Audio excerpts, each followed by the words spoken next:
Shalom sahabatku, mari kita siapkan hati kita untuk dapat merenungkan kebenaran firman-Nya di pagi hari ini, yaitu waktu untuk mencari wajah Tuhan. Mari kita buka Alkitab di dalam kitab Pengkhotbah 12 ayat pertama sampai dengan yang ke-8. Ingatlah akan penciptamu pada masa mudamu, sebelum tiba hari-hari yang malang dan mendekat tahun-tahun yang kau katakan, tak ada kesenangan bagiku di dalamnya. Sebelum matahari dan terang, bulan dan bintang-bintang menjadi gelap, dan awan-awan datang kembali sesudah hujan. Pada waktu penjaga-penjaga rumah gemetar, dan orang-orang kuat membungkuk, dan perempuan-perempuan penggiling berhenti karena berkurang jumlahnya. Dan yang melihat dari jendela, semuanya menjadi kabur. Dan pintu-pintu di tepi jalan tertutup.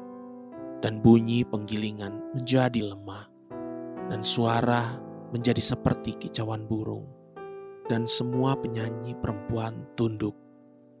Juga orang menjadi takut tinggi, dan ketakutan ada di jalan. Pohon badam berbunga, belalang menyeret dirinya dengan susah payah, dan nafsu makan tak dapat dibangkitkan lagi. Karena manusia pergi ke rumahnya yang kekal, dan peratap-peratap berkeliaran di jalan.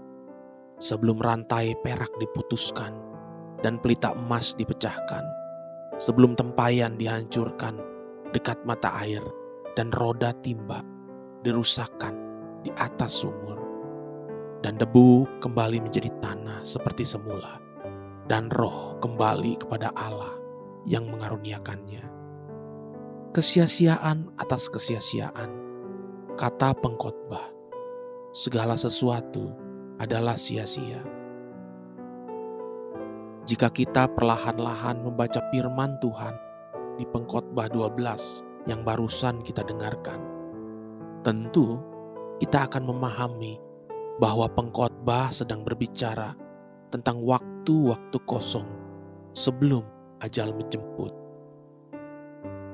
Bagi beberapa orang yang sakit atau yang meninggal karena usia, beberapa kali saya menemukan bahwa ada waktu-waktu, entah beberapa hari atau beberapa jam sebelum ajal menjemput, manusia itu mengalami kekosongan. Pandangannya kosong, tidak dapat berbicara apa-apa, semangatnya juga hilang. Saya sering menemukan keadaan yang demikian saat-saat pendampingan dan doa pastoral penuntun bagi jemaat yang menghadapi waktu-waktu menjelang kematian seperti demikian. Seringkali saya menemukan justru yang terpenting adalah waktu sebelum waktu kosong, atau waktu ketika kita justru masih kuat, masih dapat meresponi, masih sanggup berkata-kata, melakukan sesuatu. Itulah waktu yang lebih penting untuk pendampingan bagi jemaat Tuhan. Jadi dengan kata lain, waktu yang terbaik untuk merenungkan dan mempersiapkan diri menghadap Sang Pencipta kita itu bukan detik-detik sebelum kematian.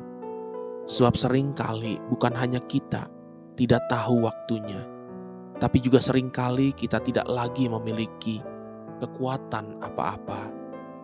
Sehingga sekaranglah waktu yang terbaik dan terindah untuk mencari wajah Tuhan. Ketika dengan sadar dan masih kuat, kita memutuskan untuk mencari wajah-Nya. Dengan kekuatan yang ada, kita mengasihi Dia.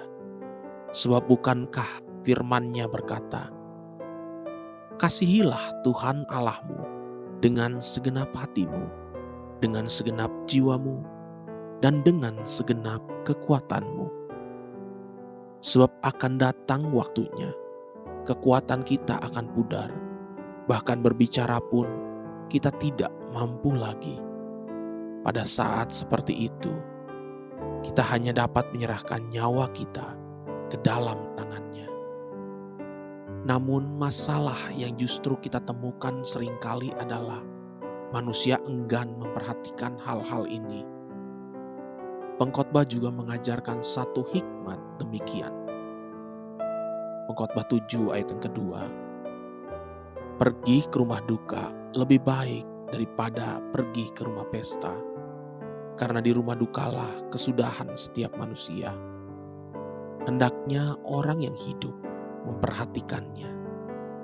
Latih dan bentuklah sebuah kebiasaan untuk selalu mencari wajah Tuhan atau perkenanan Tuhan selagi kita masih kuat.